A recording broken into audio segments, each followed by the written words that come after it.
All right, we're recording. Yeah. What is this? What is this?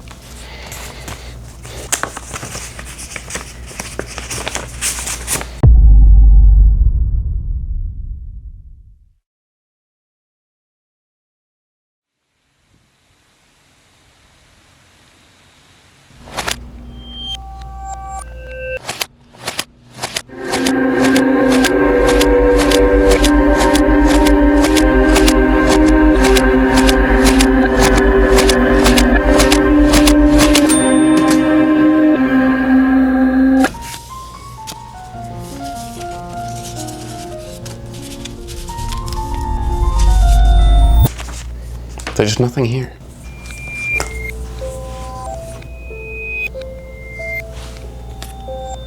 This card was different than all the others. For one, I had actually started it about a year prior. And number two, I don't like the arrangement of it. I actually really like the subject matter. I think it's a cool vibe. Those two things meant, number one, I need to sort through what I have. Number two, I needed to re-thumbnail. If you start on a thumbnail that you need to re-thumbnail, then you don't have your North Star yet. And it's very easy to get lost. And I did.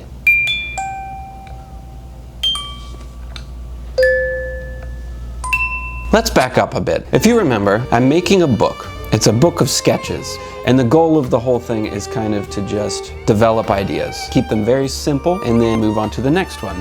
They all start with these little cards. After I finish this book, I can then flip through it, pick my favorite ones, and then develop them. Turn them into something like this, by Sean Tan, or Simon Stallenhag, Sean Andrew Murray, Pete Moorbacher, something like this. But right now, the goal is just to do sketches. Very simple. What is this? What number is that? How did it, what? Part of the excitement of those other two videos led me to start becoming crazy ambitious. Because I'm thinking, well, they liked the Sleepwalker video, and if I can get away with telling that story and they like it, well, what if I went even more crazy? What if I made a movie? What if it wasn't just a little story? What if it was a huge story? I know what I'll do. I'll do 8 videos on this one story. I could do like 50 drawings. Instead of doing a little drawing, I'll do a giant drawing. Instead of a drawing, I could do a painting. Instead of one painting, I could do 20 paintings. And so I started losing it. But it really felt as if I just throw myself completely into this project, all of my dreams will come true. And that's what I did.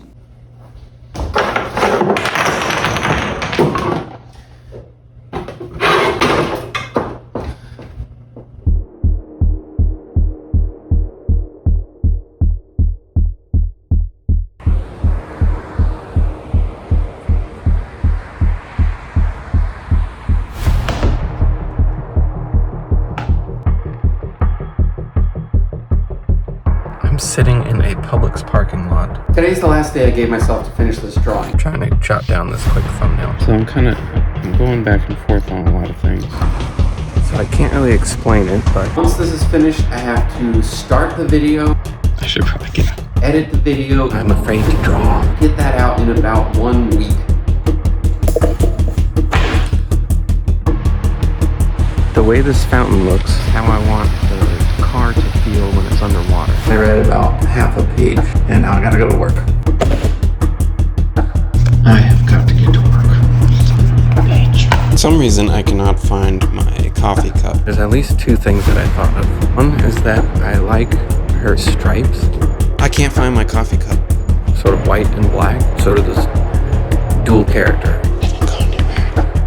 If those lights from the car are glowing, it's going to sort of light up the scene in a way that I didn't really think of before. She's going to be lit from underneath, depending on how much light is coming in from above the water. No, I don't want to just grab a different cup. I want my coffee cup. I'm realizing that I think someone stole it. I don't want to go to work. I don't understand. I'm realizing if it was you, I will kill you. Daniel, where is it? You can't have it all. You have to eat, and you have to sleep, or you're going to die.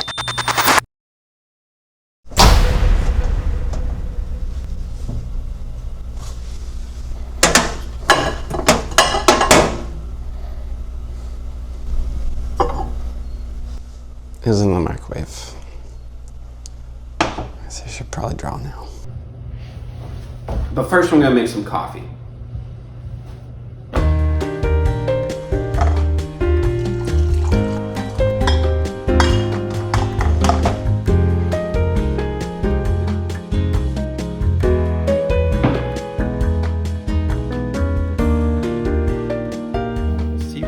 Have enlarged pectoral fins, but in this family, the lower 3 rays are not connected by a membrane. 1, 2, 3. And I also like, if you look at these, the experience of going into this world of this siren and what's happening, it must be a thing that writers experience a lot. This was the most powerful experience I've had with getting into a story, because I'm very new to the whole writing thing. But this was a blast. This was awesome. But I noticed that my experience with the world started to kind of mess with my head. Memories are not finite. They change. And so if you're writing stories based off of those memories, you're kind of messing with the memories, and you're replacing them with these stories that you're coming up with, which are fictional, but at the same time, they're based on real stuff.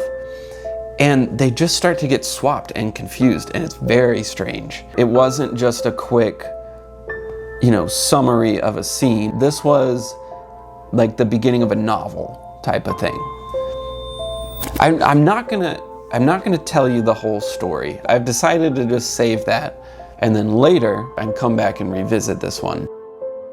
But I want to talk about my experience with coming up with the story. One of the first things that popped in my head was, for some reason, this little mermaid girl, she eats the hearts of men. I didn't know what that meant. I don't know why. All I knew is that that was the case. I did not like the idea of just some evil siren or evil mermaid. And so that led me to another thought, which was, she was not always a mermaid. This was a girl who had a whole life, who was a real person that was then turned into a mermaid or a siren creature. She was once human.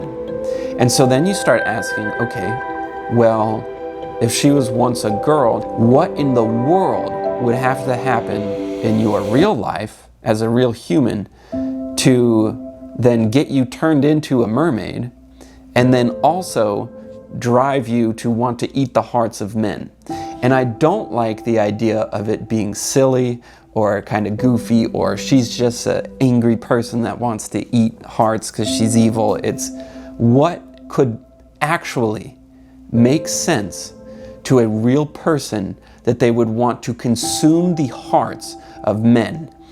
And I think that I came up with the answer to that. I started writing all about her and her life and how she got to that point.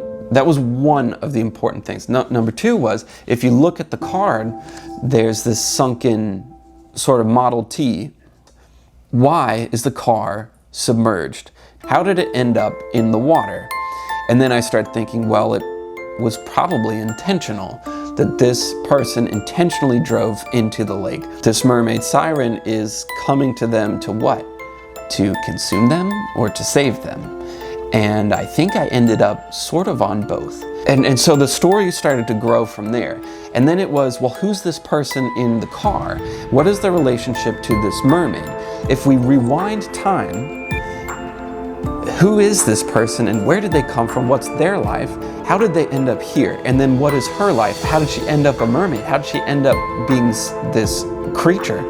And then where are they? And Johnny Walker, Emerald Green, Music Box, the black and white angelfish, the notorious B.I.G., Devil's Den, Oldsmobile, Time and its movement, Witch House, Bank Teller, Asylum, Condor Avenue. These things would show up in my mind, and I'd have to unravel them and try to figure out what they mean. And sometimes they'd be from, it just felt like they're from outer space, or like they're coming from somewhere. And it's like, it's not coming from me. Initially, you want to turn them away and say, no, that's stupid, that doesn't make any sense. But when you start to just hold on to them, they just grow into these stories. And it's incredible.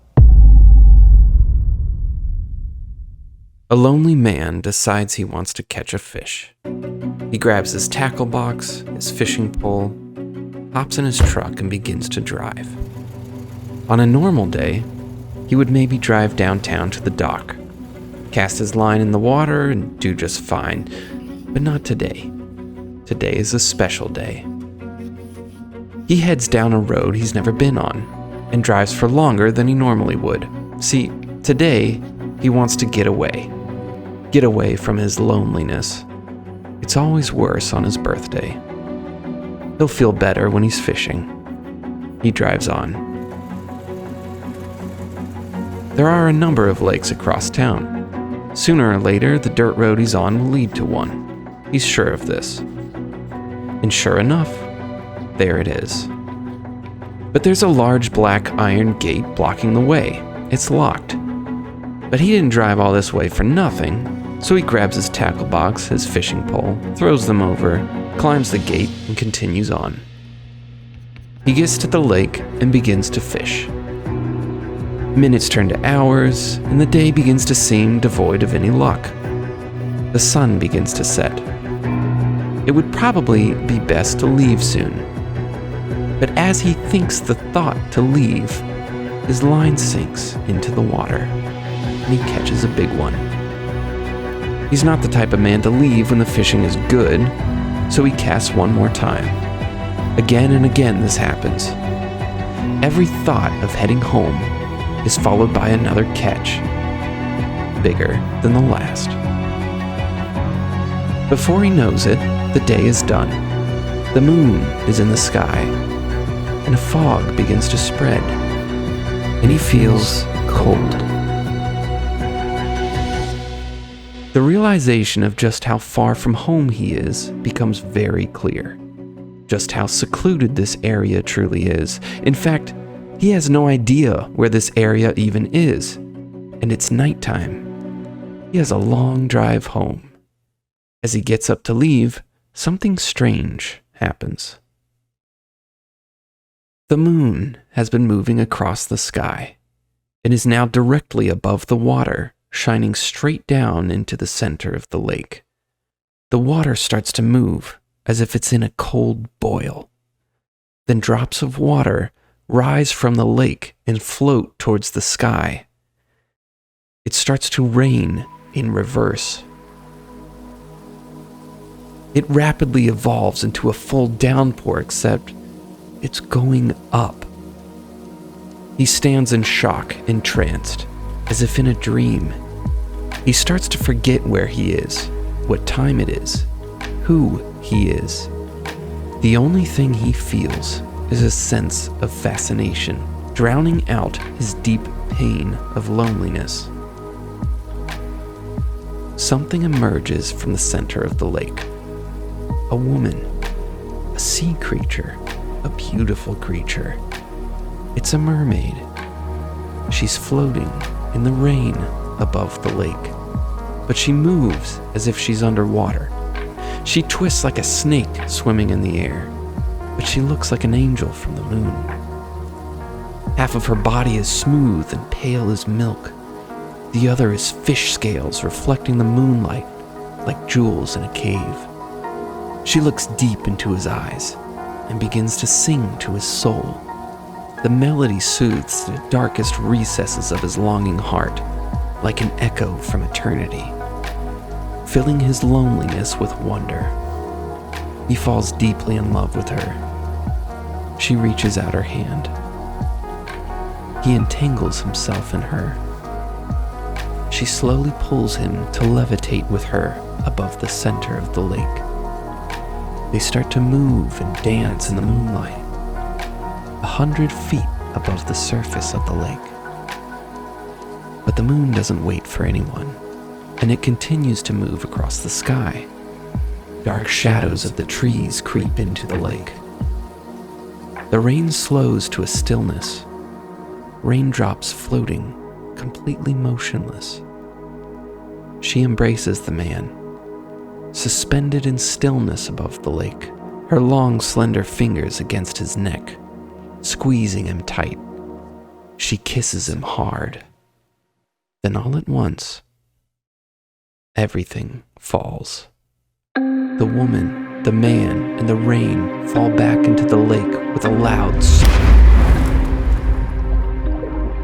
The lake returns to silence, and there's nothing left but a fishing pole, a tackle box, and the silent water.